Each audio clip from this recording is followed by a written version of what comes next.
Welcome to our channel. Today we how to verify Mailchimp email deliverability using SPF and DKIM, complete guide step by step. To verify Mailchimp email deliverability using SPF and DKIM, start by logging into your Mailchimp account.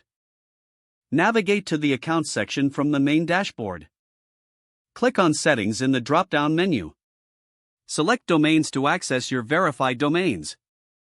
If your domain isn't verified yet, click on Verify a Domain. Enter your email address associated with your domain and click Send Verification Email.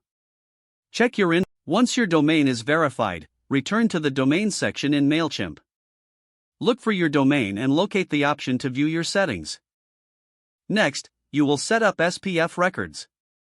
Access your domain registrar's website and log into your account. Find the DNS Management or DNS Settings section. Add a new TXT record for SPF.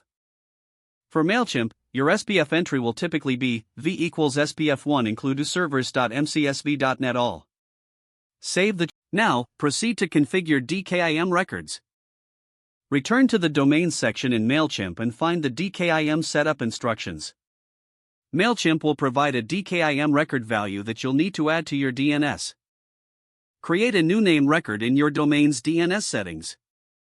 Paste the DKIM value provided by Mailchimp in the appropriate field. Save these DNS changes as well. Wait for the DNS records to propagate, which may take a few minutes to several hours. After that, return to Mailchimp to validate the SPF and DKIM records.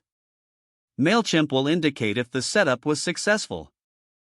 If everything is correctly configured, your email deliverability will improve significantly. Consider performing a test email to check if it reaches the inbox without issues. Regularly monitor your domain settings to ensure continued compliance with best practices.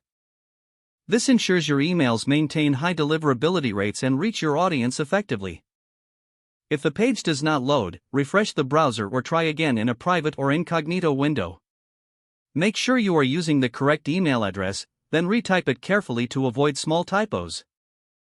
If your password is not accepted, use the reset option and create a new strong password you can remember.